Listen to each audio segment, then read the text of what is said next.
इंसान का जन्म इंसानी शक्तियों के साथ होता है। जैसे कि एक इंसान किसी भी जीव से ज्यादा कलर्स देख सकता है। हम समस्त ब्रह्मांड में 10 लाख से भी ज्यादा अलग अलग कलर्स देख सकते हैं। इंसानी समझ, इंसानी बुद्धि और इंसानी सोच धरती पर मौजूद किसी भी प्राणी से अनेक गुना ज्यादा है।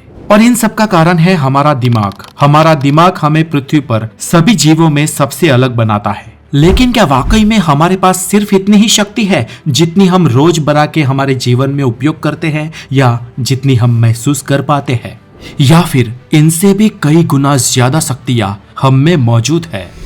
वैज्ञानिक कहते हैं कि हम इंसान जीवन पर्यंत ज्यादा से ज्यादा हमारे मन का 5 to 10% ही यूज कर पाते हैं। यहाँ पर याद रहे कि मैं ब्रेन की बात नहीं, माइंड की बात कर रहा हूँ। और बाकी का करीब हमारे माइंड का 90% हिस्सा हम कभी उपयोग ही नहीं करते हैं, जिसमें अनकॉन्शियस माइंड सबसे ज्यादा है। कुछ वैज्ञानिकों ने हम इंसानी दिमाग की क्षमता को गीगाबाइट में नापने की कोशिश की है। और इंसानी दिमाग की मेमोरी कितने गीगाबाइट की होती है उसको हम बाद में देखते हैं। पहले ये जान लो कि पूरे जीवन पर्यंत एक आम इंसान अपने दिमाग की सिर्फ 512 मेगाबाइट मेमोरी तक का ही उपयोग कर पाता है। एक कलेक्टर या डॉक्टर कक्षा का इंसान 1 GB तक उपयोग कर पाता है। और एक सुपर एक्सेलेंट साइंटिस्ट या बहुत ही बुद्धिजीवी जीव अपनी मेमोरी का 5 GB तक उपयोग कर पाते हैं। लेकिन आपको बता दें कि वैज्ञानिकों के अनुसार हम इंसानों के दिमाग की कैपेसिटी 25 लाख गीगाबाइट है। जी हाँ दोस्तों, सोचिए दोस्तों, हमारे दिमाग की कितनी सारी कैपेसिटी जो खाली पड़ी है, जिनका हम कभी उपयोग ही नहीं करते। लेकिन ऐसा भी नहीं है दोस्तों, दुनिया में कुछ लोग ऐसे हुए हैं जिनके दिमाग का किसी कारणवश वो हिस्सा एक्टिवेट हो गया जिसका हम आम इंसान कभी उपयोग ही नहीं करते हैं। तो आइए आज कुछ ऐसे लोगों से मिलते हैं जिनके दिमाग की या शरीर की क्षमताएं हम आम लोगों की सोच से भी परे है, और उनके जीवन में घटने वाली घटनाएं किसी चमत्कार से कम नहीं थी। तो मैं हूँ हितेश गिरी गोसाई, आप है हेल्थी और ज्ञान से भरे एक चैनल द नॉलेज पे। अगर आप हमारे चैनल पर नए हैं तो इसे सब्सक्राइब जरूर करें, बिकॉज नॉलेज इज एवरीथिंग। और चलिए जानते हैं उन पर एक्सीलेंट इंसानों के बारे में जो अपने दिमाग की क्षमता को अनबिलीवेबली एक्सेस कर पाए। इन सुपर ह्यूमन में सबसे पहला नाम आता है एडगर कायसी। साल 1877 में अमेरिका में जन्मे एडगर कायसी के साथ एक अनोखी घटना घटी। जब एडगर कायसी लगभग 25 साल के थे तब गिर जाने की वजह से वो कोमा में चले गए। उनको हॉस्पिटलाइज किया गया। डॉक्टरों ने अथाक प्रयत्न किए लेकिन उन्हें होश में नहीं ला सके। लेकिन कुछ दिन बाद एक चमत्कार हुआ और एडगर कायसी बोलने लगे। पर सभी लोग आश्चर्य में थे, क्योंकि जब एडगर कायसी बोल रहे थे तब वो होश में नहीं थे। वो अभी भी मूर्छित थे, कोमा में थे, आंखें बंद थी। लेकिन फिर भी वो शब्दों से अपने मुंह से बोल पा रहे थे। वो इतने कोमा में थे कि उनके शरीर पर घाव भी किया जाए तो उन्हें पता ना चले। लेकिन बस किसी चमत्कार स्वरूप वो बोल पड़े। उन्होंने बोलते बोलते कहा कि मैं पेड़ से गिर गया था और मेरी रीढ़ की हड्डी पर और मस्तिष्क में गहरी चोट लगी है, जिसके कारण मेरे ज्ञान तंतु नष्ट हो रहे हैं, और अगर अगले 2 दिन में मेरा इलाज नहीं किया तो मैं मर जाऊंगा। वहां पर एडगर के सभी जान पहचान वाले डॉक्टर्स और आसपास के वार्ड वाले भी इकट्ठा हो गए। सबके लिए ये किसी चमत्कार से कम नहीं था। इस दौरान एडगर से पूछने पर एडगर कायसी ने कुछ जड़ी बूटियां बताई, और एडगर ने कहा कि आप इन जड़ी बूटियों को अगर ले आओगे और समय रहते मेरे खून में पहुंचा दोगे तो मैं बच जाऊंगा। इतना कह के वो फिर मूर्छित हो गए। खैर, मूर्छित तो वो थे ही, लेकिन प्रत्युत्तर देना बंद कर दिया। अब आश्चर्य करने वाली बात यह थी कि एडगर कायसी कोई चिकित्सक नहीं थे, कोई डॉक्टर नहीं थे, और ना ही चिकित्सा पद्धति का और उनका दूर दूर से कोई वास्ता था। एलोपैथी, आयुर्वेदा, जड़ी बूटी और दवाइयों के बारे में तो वो कुछ भी नहीं जानते थे। और जिस हॉस्पिटल में वो थे वहाँ के डॉक्टर्स को भी नहीं मालूम था कि उन्होंने जो लिस्ट दिया है उन जड़ी बूटियों से वो ठीक हो भी पाएंगे या नहीं। लेकिन जब कोई रास्ता ना बचे ना तो इंसान हर मुमकिन कोशिश कर लेता है। डॉक्टर्स ने उन जड़ी बूटियों की खोज करना तुरंत शुरू कर दिया। हालांकि एडगर कायसी के रिश्तेदार सभी रिच फैमिली से थे, तो उन्होंने भी अथाक प्रयत्न किए। और अथाक प्रयत्न करने के बाद ब्राजील के जंगलों में उन जड़ी बूटियों के पौधे मिले जिनमें वो संजीवनी शामिल थी जो एडगर कायसी ने बताया था।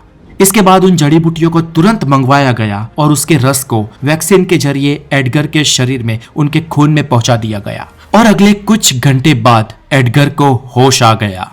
और मजे की बात अभी सुनिए दोस्तों, जब एडगर होश में आए और उन्हें पूछा गया तो उन्हें ये मालूम ही नहीं था कि वो बेहोशी की हालत में कुछ बोले भी थे या उन्होंने किसी जड़ी बूटी का जिक्र किया था। और आगे सुनिए, इस घटना के बाद एडगर के जीवन में एक बहुत बड़ा परिवर्तन आया। वो आंख बंद करके जब जब भी किसी व्याधि या उपाधि के समाधान के बारे में सोचते तो पता नहीं कैसे उनका दिमाग कुछ नाम सजेस्ट करता, कभी कभी अंतरस्फुरणा से या कभी कभी सपनों के माध्यम से। और आप मानोगे नहीं, इस घटना के बाद के उनके पूरे जीवन काल के दौरान उन्होंने करीब 30,000 लोगों को मौत से बचाया था। एडगर कायसी का जीवन आज तक के मेडिकल साइंस में दर्ज हुआ सबसे बड़ा चमत्कार है। आप उनके बारे में गूगल में और ज्यादा सर्च कर सकते हैं और उनके बारे में पढ़ सकते हैं।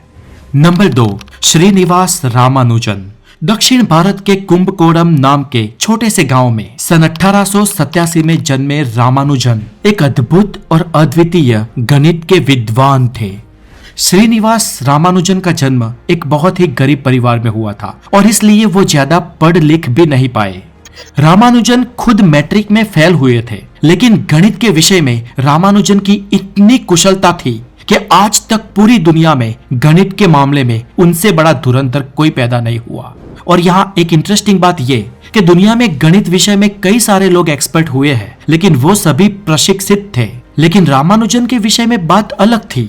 वो बहुत शिक्षित तो थे नहीं, लेकिन गणित के विषय के सबसे बड़े से बड़े क्वेश्चन जो दुनिया में सबसे ज्यादा जटिल माने जाते हैं, उन्हें महज वो कुछ सेकंड्स में सॉल्व कर देते थे। गणित एक ऐसा विषय है जिसमें कोई भी इंसान को सॉल्यूशन के लिए थोड़ा वक्त चाहिए होता है, थोड़ी गणना करनी पड़ती है, थोड़ा लॉजिक लगाना पड़ता है, क्योंकि हम इंसानी बुद्धि कोई भी ऐसा काम नहीं कर सकती जिसमें थोड़ा बहुत वक्त ना लगे।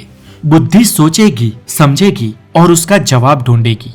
लेकिन रामानुजन गणित के जटिल से जटिल क्वेश्चन पूछने पर उनका तुरंत जवाब दे देते थे। आप क्वेश्चन खत्म भी नहीं करोगे और उनका जवाब मौजूद होगा। कहते हैं जिन जटिल प्रश्नों के जवाब ढूंढने के लिए दुनिया के सबसे बड़े गणितज्ञों को कम से कम 11 से 12 घंटे चाहिए होते थे, और वापस वो जवाब सही है या नहीं उसके रीचेकिंग में और 2 घंटे चाहिए होते थे। ऐसे सवालों के जवाब रामानुजन 1 सेकंड में दे देते थे। अब इतना बड़ा अगर कोई गणित का विद्वान होगा तो उसकी ख्याति तो बढ़ेगी ही। और जब रामानुजन की ख्याति भारत में बढ़ने लगी तो उस वक्त की पूरी दुनिया के जो सबसे बड़े गणित विद्वान थे वो ब्रिटेन की कैम्ब्रिज यूनिवर्सिटी में प्रोफेसर थे। और उनको जब रामानुजन के बारे में पता चला, उन्होंने तुरंत रामानुजन को कैम्ब्रिज बुला दिया। प्रोफेसर का नाम था हार्डी, और हार्डी दुनिया के सबसे बड़े गणितज्ञों में से एक है। और उस वक्त हार्डी से बड़ा दुनिया में कोई गणित विद्वान था नहीं।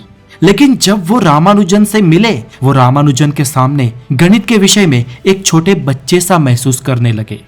पता नहीं रामानुजन गणित के विषय में इतना सब कुछ कैसे जानते थे, लेकिन उन्हें सब कुछ पता होता था। दुनिया के कई वैज्ञानिकों ने रामानुजन के विषय में संशोधन किए, पर उन्हें पता सिर्फ इतना ही चल पाया कि रामानुजन कोई भी जवाब बुद्धि से नहीं देते थे, क्योंकि वो सोचने का वक्त ही नहीं लेते थे। बाकी सभी विषय में साधारण से मालूम होने वाले रामानुजन गणित की बात पर अद्वितीय थे। कुछ वैज्ञानिक मानते हैं कि इसके पीछे उनकी अजागृत मन की शक्तियों का ही कमाल है, जो शक्तियां रामानुजन के केस में गणित के विषय में एक्टिव थी। बाद में हार्डी और रामानुजन बहुत ही गहरे दोस्त बन गए, लेकिन रामानुजन सिर्फ 32 साल की उम्र में क्षय रोग के कारण गुजर गए। जब रामानुजन बीमार थे तो उन्होंने अपने मित्र हार्डी को गणित के विषय में 4 प्रिडिक्शन बताए थे। प्रिडिक्शन, जी हाँ, यानी कि भविष्यवाणियां, वो भी मैथमेटिकल भविष्यवाणियां, और जिनमें से 3 तो हार्डी के जीवन काल के दौरान ही सच साबित हुई। जब हार्डी का अंतिम समय था और जब वो मरने वाले थे तो उन्होंने एक विल बनाई जिसमें उन्होंने लिखा था कि मेरे मित्र रामानुजन ने बताए 3 प्रिडिक्शन सच साबित हो चुके हैं, और रामानुजन ने कहा है तो बेशक चौथा प्रिडिक्शन भी सच ही साबित होगा, इसलिए मेरे मरने के बाद भी चौथे प्रिडिक्शन की खोज जारी रखी जाए। और जब हार्डी मरे उसके 22 साल बाद रामानुजन ने हार्डी को बताया चौथा प्रिडिक्शन भी सच साबित हो गया। तो ये थे भारतीय रामानुजन, जिनको मैथमेटिक्स की दुनिया में आज भी भगवान माना जाता है। नंबर 3, प्रहलाद जानी। दोस्तों, प्रहलाद जानी को मैं खुद रूबरू मिल चुका हूँ। गुजरात के सबसे बड़े शहर अहमदाबाद से करीब 150 किलोमीटर दूर अंबाजी नाम का टाउन है। गुजरात का अंबाजी धाम 52 शक्तिपीठों में से एक है। और इस टाउन के पास एक गब्बर है और इस गब्बर पर माँ अम्बा विराजमान है। उस गब्बर के पीछे एक आश्रम में प्रहलाद जानी रहते थे। प्रहलाद जानी का जन्म 13 अगस्त साल 1929 में गुजरात के एक छोटे से गांव चराड़ा में हुआ था और इनका सबसे बड़ा रहस्य ये है कि साल 1940 से लेकर इन्होंने अन्न का दाना भी मुंह में नहीं रखा है और न पानी की बूंद। महज 11 साल की उम्र से उन्होंने अन्न जल का त्याग कर दिया था और पूरी लाइफ वो कुछ भी खाए या पिए बिना जीवित थे। मेडिकल साइंस के अनुसार कुछ ही दिन हम अन्न जल के बिना रहे तो किसी भी इंसान की मृत्यु हो जाएगी, लेकिन इनका अन्न जल के बिना रहना एक चमत्कार है। प्रहलाद जानी का ये किस्सा डिस्कवरी, नेशनल ज्योग्राफी और इंडिया के सभी न्यूज चैनल्स पर आ चुका है और स्टर्लिंग हॉस्पिटल में डिस्कवरी की एक टीम द्वारा उन्हें 1 महीने से भी ज्यादा समय तक रखा गया था और उन पर रिसर्च किए गए थे। उनके चारों ओर आसपास इवन बाथरूम में भी कैमरास मौजूद थे, लेकिन इतने दिनों के ऑब्जर्वेशन में ना उन्होंने कुछ खाया और ना पिया। मैं साल 2012 में प्रहलाद जानी जी से मिला था और जब मैं उन्हें मिला तो एक अलग ही पॉजिटिव शक्ति का आभास हुआ था और उनका कहना था कि ये सब योग और समाधि की शक्ति से मुमकिन है।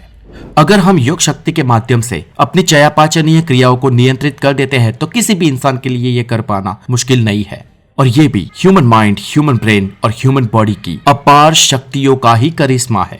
तो दोस्तों आज के इस वीडियो में इतना ही। आपको ये वीडियो कैसा लगा? आपके कोई सुझाव, आपके कोई प्रश्न, आपके कुछ भी कमेंट्स हो तो हमें कमेंट बॉक्स में जरूर बताएं और बने रहे द नॉलेज के साथ और मिलते रहेंगे ऐसे ही अपार शक्तियों से भरे और अलग जानकारियों से भरपूर हमारे वीडियोस में। तब तक खुश रहे, टेक केयर।